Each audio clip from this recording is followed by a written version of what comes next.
Le compte à rebours avait commencé. 10, 9, 8, mais l'aiguille ne descendit pas. La mort attendit. Et pour la première fois depuis des années, elle le fit en silence. Aux États-Unis, la peine de mort n'est pas seulement une sentence. C'est un rituel, un protocole froid, rythmé par des horloges de précision et des dernières paroles qui changent rarement. Le système est conçu pour ne pas hésiter. Mais parfois, il le fait. Parfois, alors que tout semble inévitable, quelque chose se brise. Un juge doute, un appel arrive, un nouveau témoignage surgit, et la machine létale s'arrête. Juste avant le contact. En 2025, 43 personnes avaient une date d'exécution inscrite au calendrier officiel. Parmi elles, au moins 12 furent temporairement épargnées, certaines à quelques heures de mourir. Pas parce qu'elles étaient innocentes, pas nécessairement, mais parce que quelque chose, quelque part dans le processus, ne collait pas tout à fait. Ce documentaire ne parle pas de la peine de mort de manière abstraite. Il parle des hommes qui étaient à quelques minutes de la mort et qui n'ont pas été exécutés. Il parle de ce qui les a sauvés, des erreurs qui ont failli ne pas être corrigées, et d'un système qui, même lorsqu'il s'arrête, continue de laisser des cicatrices profondes. Qu'est-ce qui peut arrêter un État une fois qu'il a décidé de tuer? C'est la question que nous allons explorer, et les réponses sont plus troublantes qu'elles n'y paraissent. L'exécution était prévue à 18 h. À 17h47, le téléphone sonna. C'était la différence entre mourir et simplement attendre. L'État était prêt. L'injection létale avait été préparée. David Leonard Wood, surnommé par les médias le tueur des jeunes filles du désert, avait un dernier rendez-vous avec la mort. Il avait passé plus de 30 ans dans le couloir de la mort. Et maintenant, après des décennies d'appels, de rejets et de reports, la date définitive était arrivée. L'histoire de David Wood continue de hanter la communauté d'El Paso, au Texas. En 1987, au moins 6 adolescentes disparurent dans des circonstances similaires. Une à une, leurs vies s'évanouirent sans laisser de traces, jusqu'à ce que la terre commence à parler. Dans une zone désertique du comté, les corps furent retrouvés, enterrés à la hâte. Toutes de jeunes victimes. Toutes présentant des signes d'agression sexuelle et toutes reliées, directement ou indirectement, à la figure sombre de Wood. Wood avait déjà un casier judiciaire pour délits sexuels, et lorsqu'il fut arrêté, les preuves circonstancielles et les témoignages révélèrent une spirale de violence cachée pendant des années. Bien que les preuves médico-légales fussent limitées, à une époque sans ADN, le jury n'hésita pas à le condamner. Une peine de mort fut prononcée. Et depuis lors, la date n'avait cessé d'être repoussée. Mais en 2025, quelque chose d'inattendu se produisit. 2 jours avant la date d'exécution prévue, la Cour d'appel criminelle du Texas émit un sursis. L'argument, de nouveaux doutes sur la validité du témoignage principal contre lui et des allégations d'incompétence juridique à faire face à l'exécution. Voix fictive d'un expert médico-légal. Si un condamné ne peut pas comprendre qu'il va mourir, ni pourquoi, alors l'exécuté n'est pas de la justice, c'est un châtiment dénué de sens. Dr Alan Merrow. Reconstitution fictive inspirée d'évaluations réelles de la compétence mentale dans les affaires de peine capitale. Le diagnostic d'un trouble du spectre schizophrénique, ignoré pendant des années, fut réévalué par des spécialistes. Son équipe de défense argumenta que David n'était plus en état d'être exécuté, non seulement physiquement, mais cognitivement. Et bien que les familles des victimes se soient opposées au sursis, la Cour choisit de faire prévaloir le principe constitutionnel de dignité procédurale. À 48 heures de sa mort, David Wood retourna dans sa cellule. Pas comme un homme libre, mais encore vivant. Et si le témoin qui l'avait condamné avait menti? Et si le bourreau était déjà prêt à tuer le mauvais homme?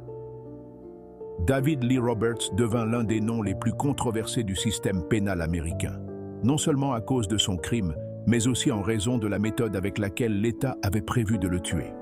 Roberts fut condamné pour un meurtre commis en 1992. Un crime brutal, où la victime, un homme d'affaires local, fut retrouvé avec des signes de torture, ligoté et battu à mort. Le dossier contre lui était solide. Des preuves physiques, des témoins indirects et des aveux contradictoires qui ne purent l'innocenter. Il fut condamné à mort en 1995. Mais ce qui rendit cette affaire exceptionnelle ne fut pas seulement son passé criminel, mais bien l'exécution prévue en 2025. David Lee Roberts fut choisi par l'État d'Alabama pour devenir la première personne exécutée par hypoxie à l'azote. Une méthode nouvelle, expérimentale et largement critiquée. L'idée était simple, du moins sur le papier, remplacer l'oxygène par de l'azote pur, jusqu'à ce que le corps s'effondre par asphyxie. Selon ses défenseurs, ce serait un processus indolore, presque clinique. Mais les critiques y voyaient une torture déguisée en modernité. L'exécution était prévue pour le 30 janvier 2025. Il fut annoncé publiquement que l'équipe médicale avait été formée, que le protocole était prêt et que la transition se ferait en douceur. Mais l'histoire prit un tournant inattendu. Les avocats de Roberts déposèrent un appel d'urgence devant le tribunal fédéral, arguant d'une incompétence mentale sévère. Ils présentèrent un dossier psychiatrique comprenant des épisodes psychotiques, des hallucinations auditives et un diagnostic confirmé de schizophrénie paranoïde. Selon les rapports, Roberts ne comprenait pas qu'il allait mourir. Il croyait que le processus était un complot du gouvernement visant à lui implanter une puce dans le cerveau. Des psychiatres indépendants confirmèrent une partie du tableau clinique et, contre toute attente, le juge fédéral accepta la requête et suspendit l'exécution à moins de 36 heures de l'heure prévue. Extrait de presse sur l'affaire. La première exécution par azote du pays a été annulée à la dernière minute. Le débat ne porte plus seulement sur la manière dont nous tuons, mais sur qui nous sommes réellement en train de tuer.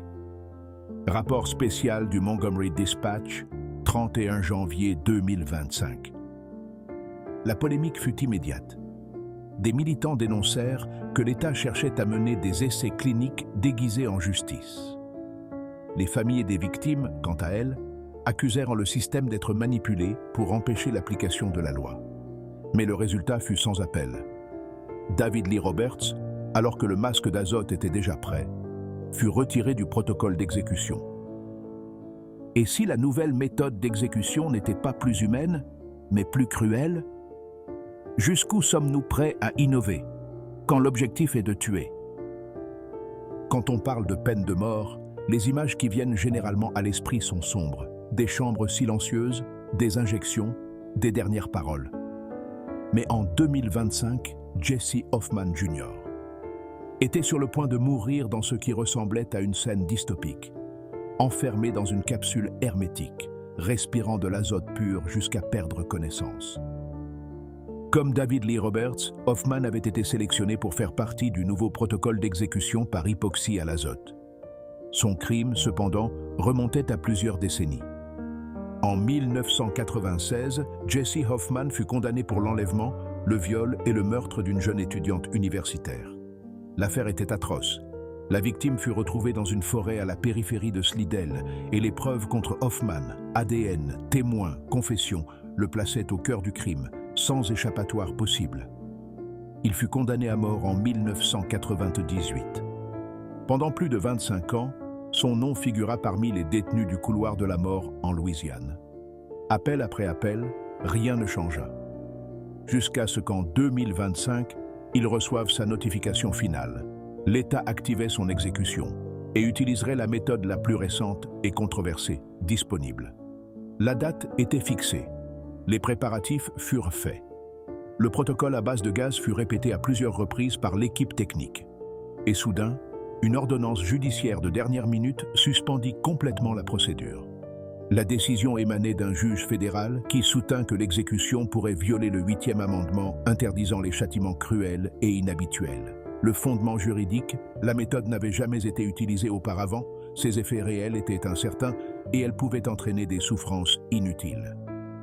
L'équipe de défense de Hoffman présenta des études scientifiques démontrant que l'hypoxie pouvait provoquer des convulsions, une détresse psychologique extrême, voire des brûlures internes si elle était mal administrée. Le juge n'eut besoin de rien d'autre. Il ordonna la suspension indéfinie de l'exécution jusqu'à ce que le protocole puisse être validé comme constitutionnellement acceptable. Il ne s'agissait pas de sauver un homme innocent. Il s'agissait d'empêcher l'État d'expérimenter avec la mort.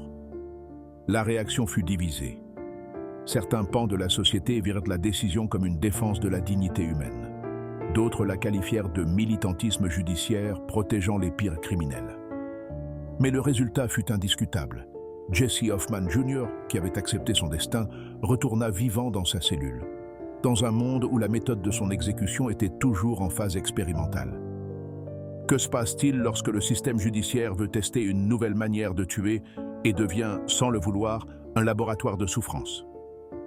Le nom de Larry Roy n'apparaissait pas à la une des journaux. Il n'avait pas de surnom macabre comme d'autres condamnés. Il ne fit pas l'objet de reportages télévisés en prime time. Mais en mars 2025, son nom figura sur la liste la plus redoutée de toutes, le calendrier officiel des exécutions actives. Roy avait été condamné en 1994 pour un double meurtre. Les victimes, un couple abattu à bout portant lors d'un braquage à main armée dans leur boutique rurale.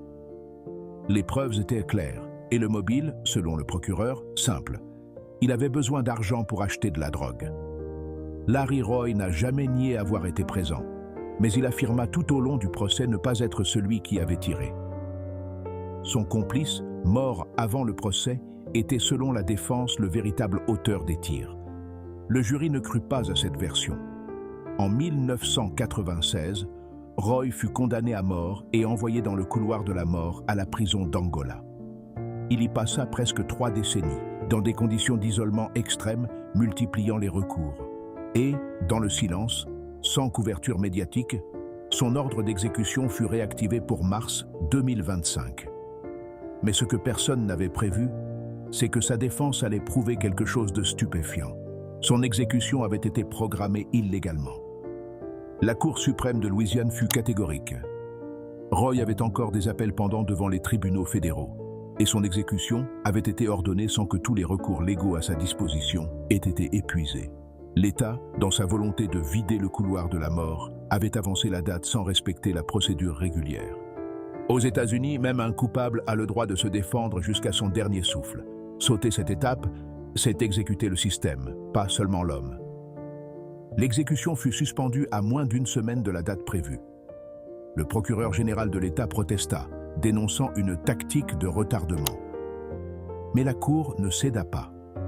Et même si Roy ne fut pas déclaré innocent, il ne fut pas exécuté non plus. Il retourna dans sa cellule, en silence. Aucune caméra ne l'attendait.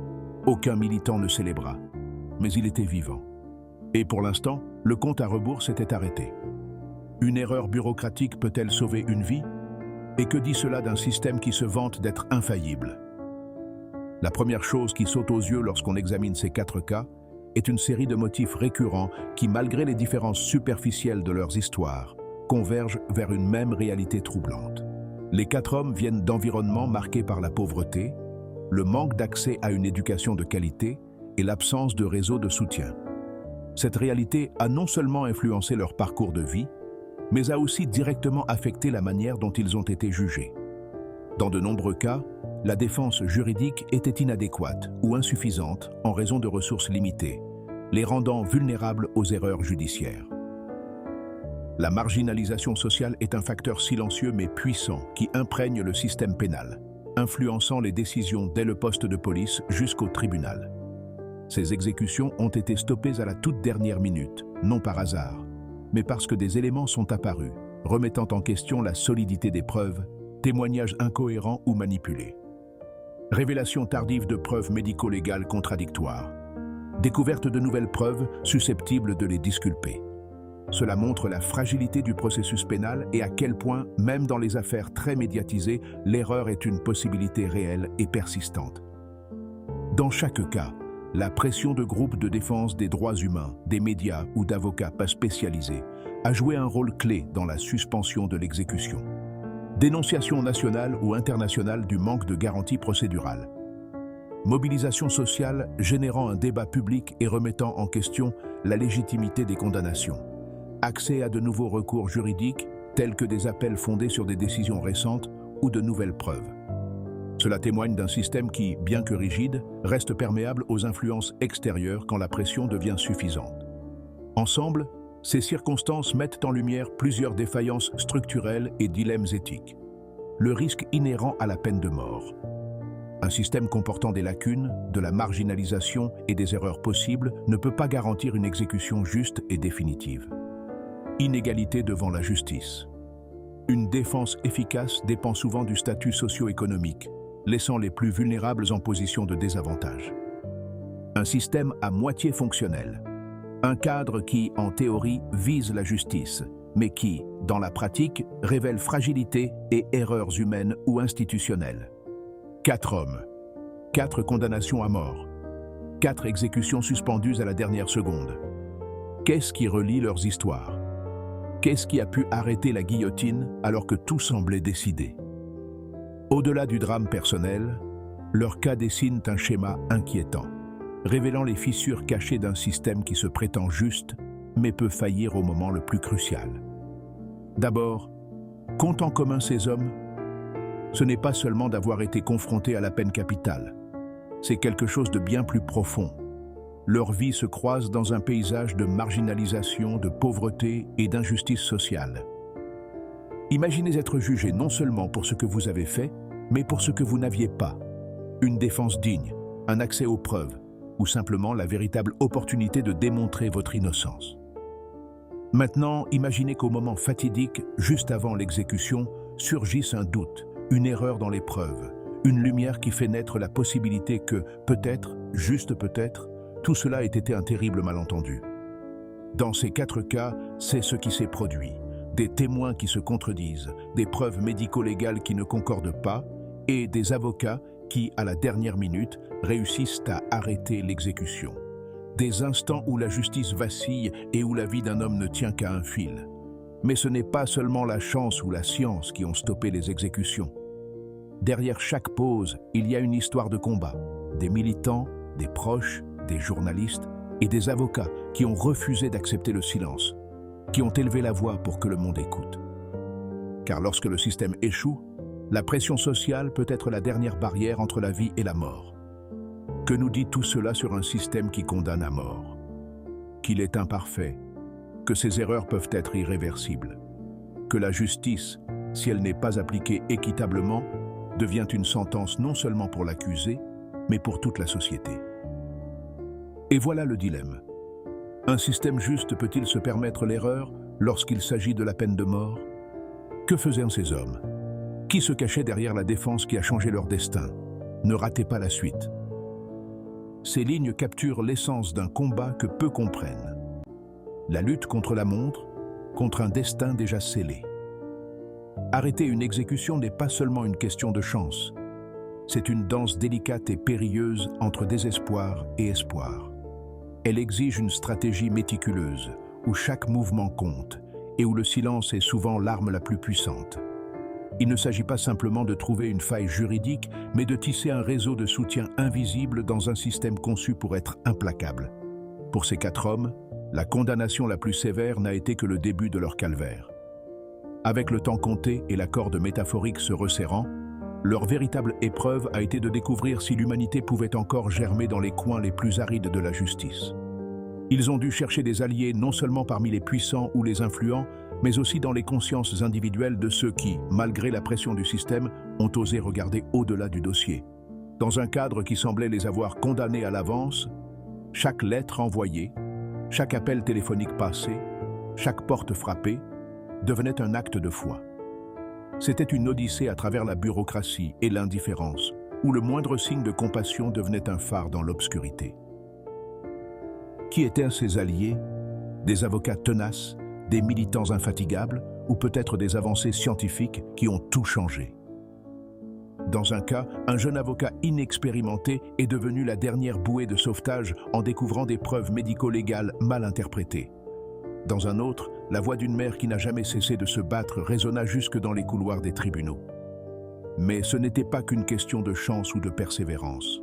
C'est la combinaison de nouvelles technologies, comme l'analyse ADN, et de la capacité à remettre en cause des témoignages douteux, qui a ouvert la porte aux doutes raisonnables. Dans un monde où chaque seconde compte, ce minuscule détail a changé le cours de l'histoire et arrêté l'aiguille de l'horloge.